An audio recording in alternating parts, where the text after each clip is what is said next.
So we are doing this three mode of material nature, and this is chapter number 14th, and today we are going to cover shlok number 9, 9th and 10th. So we'll see the shlok and translation, and then we'll go into the detail. Satvam sukhe sanjayate raja karmani bharata jnanam avritya tu mam pramade sanjayate the O son of Bharata, the mode of goodness conditions one to happiness, passion condition one to fructive action, and ignorance cover one's knowledge binds one to madness.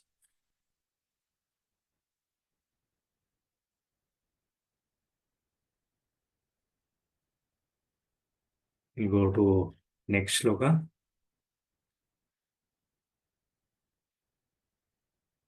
Rajatama cha abhibhuya swatvam bhavati bharata raja swatvam tam cha eva tama swatvam raja tatha. Sometimes the mode of goodness become prominent, defeating the modes of passion and ignorance. O son of Bharata, sometimes the mode of passion defeat goodness and ignorance, and other times ignorance defeat goodness and passion. In this way, there is always competition for supremacy.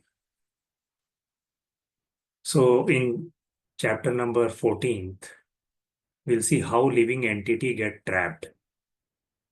So we see that every country, they celebrate Independence Day, right? So in different occasion, different dates, every country have their own Independence Day. So Lord says in material world, living entity as under the influence of three mode of nature that we have seen before, that every entity in this world is under the mode of material nature. And we living entity thinks ourselves as Purusha, and we start enjoying the material things.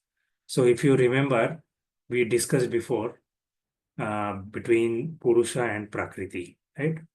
What is Purusha and what is Prakriti? So Purusha is Lord. So we have discussed before also. Purusha is Lord and Prakritis are the living entities. So we have to always remember that we are not Purusha. So every country celebrate their Independence Day. So now the question will arise ki whether we have the independence. So when living entity think himself as Purush and more he or she enjoys material nature, the more he will get entangled.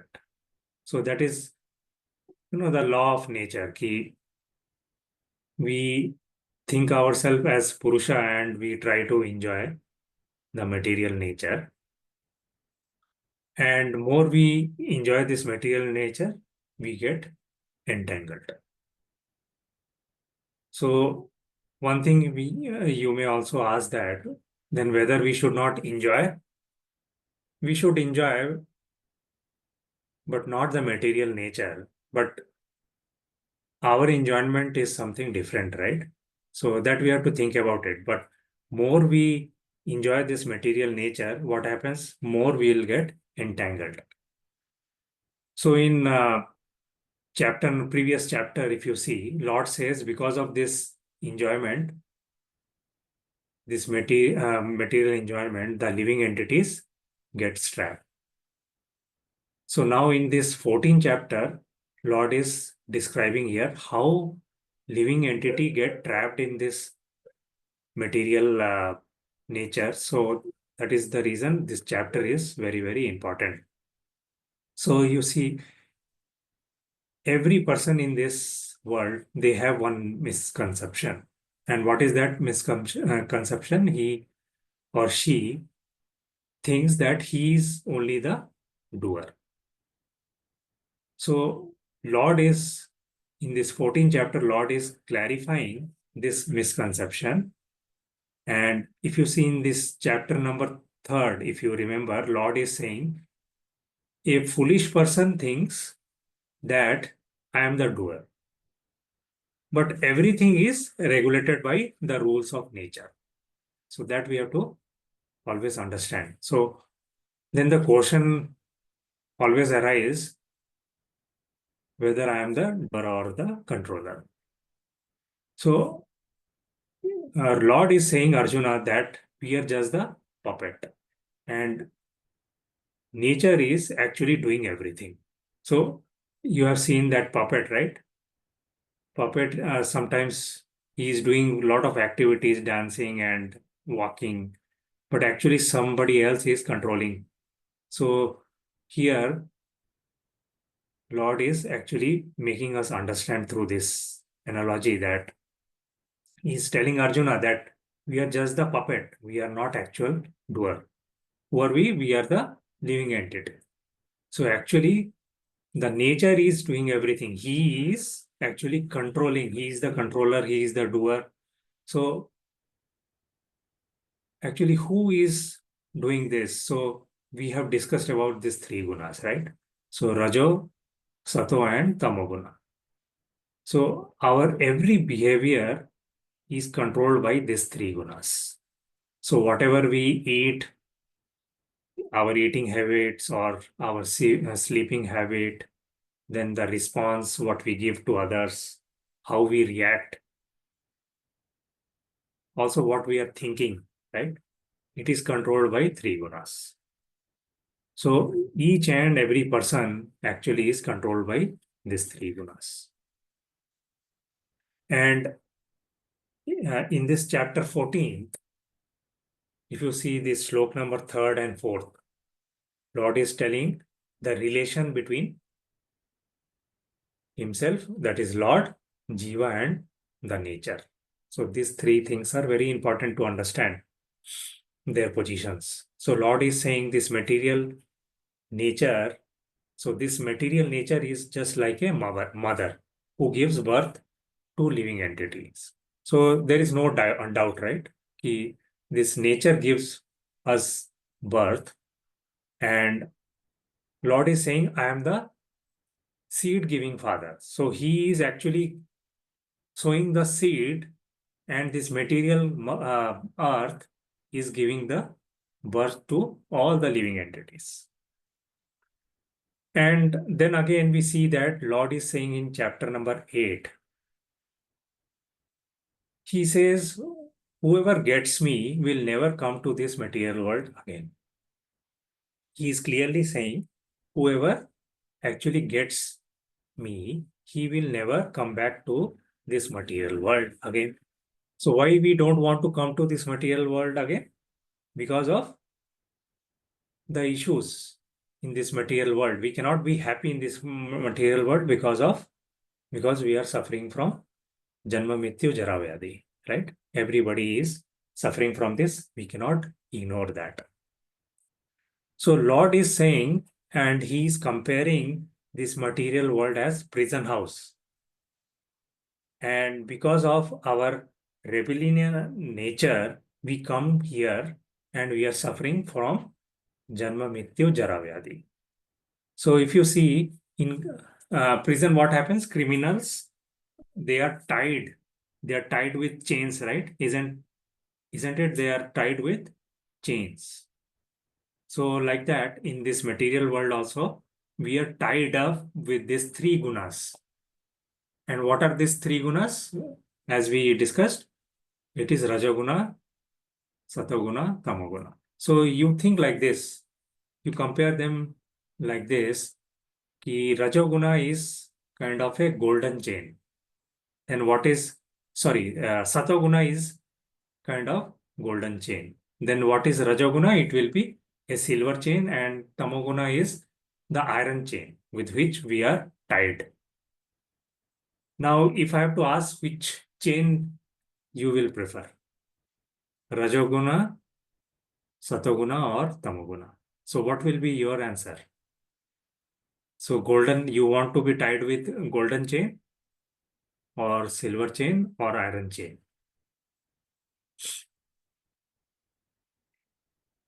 Which one you will prefer? Will you prefer golden chain? Golden chain, Prabhuji. So, okay, Mataji says she want to be tied up with golden chain. So why Mataji you want to tied up with golden chain? Mode of goodness, Prabhuji. It leads you to Lord Krishna. It Right. makes you, yes. So some other Matajis or Prabhujis want to share anything? Which one you want? You want to get tied up with golden chain or silver chain or iron chain? Hare Krishna, Prabhuji. Hare Krishna Mataji, Danvat Pranam. Danvat Pranam. Don't want any of the chains, Prabhuji. A chain is just chain. A prison is a prison. So we Yes. have to transfer. We have to move above the golden chain also, and come into the mode of Yes. go above it. Right. There's a famous Hindi song. Pinjra to pinjra hai, sone ka ho ya chandi ka. The chain is a chain, Correct. whether it is a gold or a silver or a bronze. Yeah, that is the thing. Actually, we get actually fascinated whether it is, iron, silver, or gold, but chain is always a chain, right? So we are doing bhakti because we want to get above all of them, right? So that is why you see all Ved Shastras. You pick up any of the Ved Shastras, there is only one single teaching. And what is that teaching? How to get rid of these three gunas. So that is only possible when you take the shelter of Lord.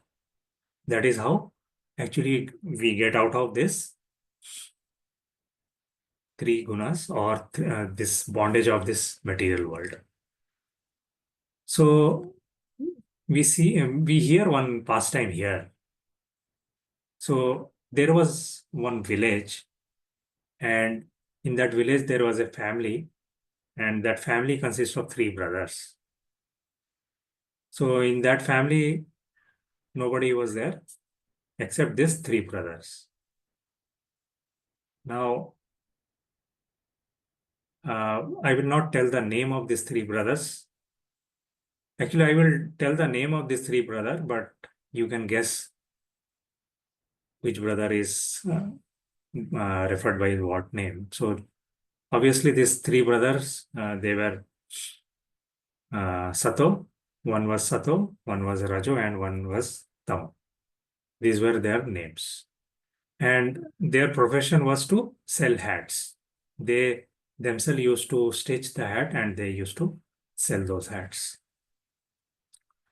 So every day, one brother will go and he will sell the hat. So they used to go to different villages to sell this hat. So they will, like that, they will keep on traveling. And wherever they travel, one of them will actually go out to the villagers and they will sell the hat. And other two will do the stitching, cooking, and other management stuff. So one day what happened, they went to one village and that particular village, there were a lot of monkeys. So first day what happened, this elder brother, he went to sell these hats. And he was selling the hat throughout the day. And at the afternoon, he was taking rest under one tree. And the moment he got up, what he saw, that all the hats were missing. They were inside the bag and the complete bag was missing. So then he looked up and then he saw that all the monkeys they took the bag of hat and they were wearing that hat, right? So this brother, he got very depressed. He was very depressed and he was blaming his fate and he was cursing that whole village. And he was also cursing the whole universe. He was so depressed. He stopped eating and he started drinking. And then next day, what happened? The middle brother, he went again to sell the next set of hats. So again, he was again taking rest in the afternoon after taking lunch. And when he got up, same thing happened. all the hats were missing. And when he saw here and there, he saw that these monkeys, they took all the bag, all the hats. So what he did, he picked up the stone and he started throwing on these monkeys. He thought he will get back those hats. But what happened? None of the hat was returned. So he was very angry. He was shouting at those monkeys, but he could not able to retrieve back those hats. So that way, that day also passed. And then what happened? The next day came, and this time this younger brother, he went. So similar to the elder brother and the younger brother, this brother also, he was taking rest under the tree after taking the lunch. And when he got up, again he saw that all the hats were missing. And when he looked up, he saw all these monkeys, they took up all the hats. So what he did, so he was having one hat in his pocket, and he pulled up that hat and he put the hat on his head. So the moment he put that hat on his head, seeing that all the monkeys, what they did, they also put that hat, their respective hats, on their head. And the next moment, what this younger brother did, he took out that hat and he, threw that hat on the ground. And seeing that, all these monkeys, they also started throwing the hats on the ground. So all those hats were lying on the ground, and the moment they were on the ground, this younger brother, he collected all those hats and happily he moved ahead. So now if I have to ask this, what was the name of this elder brother, middle brother, and younger brother? So what will be your response? Who was the elder brother? We discussed already, right? The name of these three brothers, one Tamo. was. Tamo. So elder brother was Tamo, right? What was the name of this middle brother? Rajo. Raju. And younger brother is obviously was Tamo. So this ninth shlok, we are seeing that it is saying, Lord is saying to Arjuna, O son of Bharata, the mode of goodness condition, one to happiness, and passion condition, one to fructive actions and ignorance. So we see that mode of goodness, condition one to happiness, right? We see that this younger brother was in the mode of goodness and he was remain in the happiness. But the middle brother was in the Rajoguna. He was in fructive action, right? He was throwing the stone on this monkeys and he was cursing them. So he was more into passionate mode. And the elder brother, he was in the mode of ignorance. That is why what happens, his knowledge was completely covered. His knowledge and intelligence was completely covered. And that binds him into madness. He started also drinking. He was not eating. He started this drinking habit. So if you see this 9th and 10th chapter, Lord is clearly saying there is always competition going on. And what is this competition actually? This competition is when the mode of passion is prominent, the mode of goodness and ignorance are defeated. So actually, we can control something, right? We as a part of Lord, we have some qualities though we are dictated or controlled by these three gunas, we can actually have something here. So what we can do is we can actually make these gunas more prominent, one from one and another. So that is why Lord is saying here, right? When the mode of passion is prominent, the mode of goodness and ignorance are defeated. When the mode of goodness is prominent, passion and ignorance are defeated. And when mode of ignorance is prominent, passion and goodness are defeated. This competition is always going on.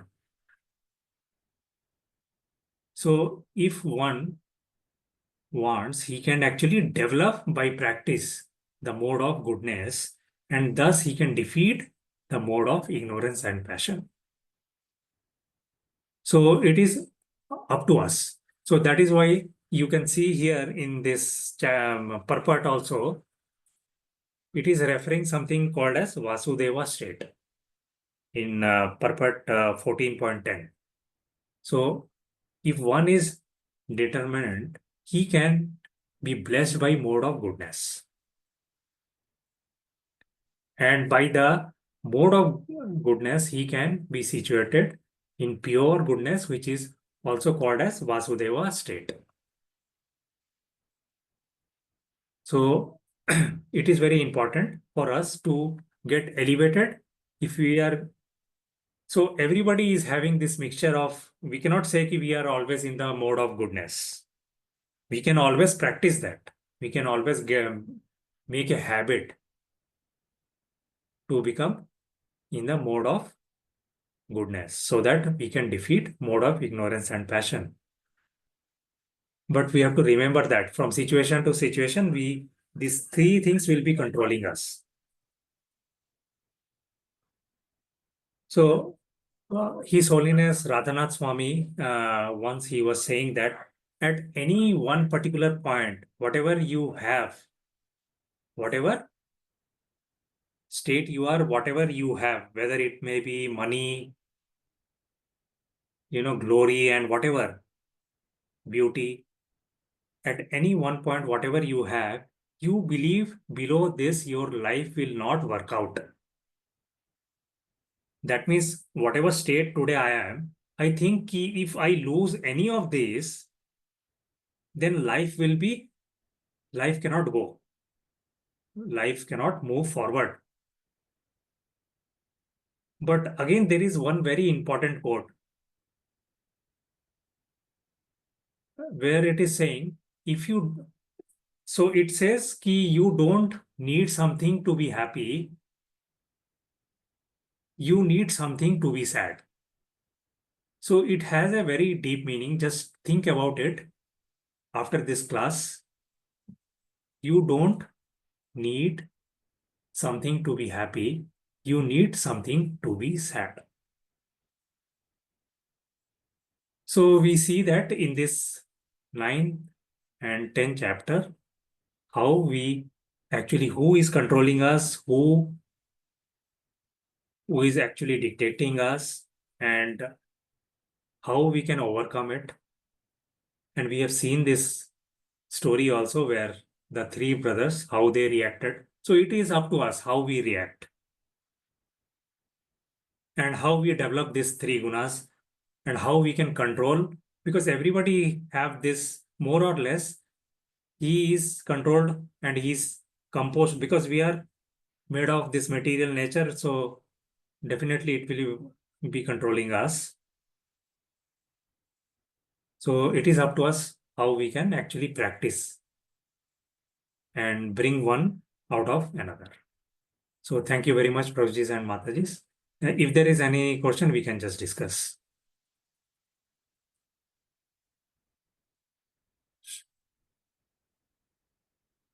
So today is also Moksha Ekadasi, a very auspicious day, and the most important, today is Gita Jayanti. So you can go to your nearby ISKCON temple, So they will be reciting all the shlokas, right from chapter 1 to 18th. And you will also can take part in that, reciting those shlokas. And I think some of Matajis and Prabhujis, they also have given their name. So today we are also online. There is recitation where everybody will be reciting those shlokas. So it may take around 2 to 2.5 hours to complete those shlokas. I think some of the Matajis and Prabhujis, they have already taking part.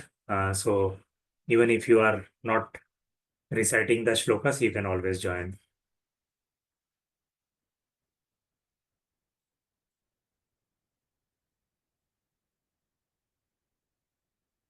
So thank you, Prabhujis and Matajis.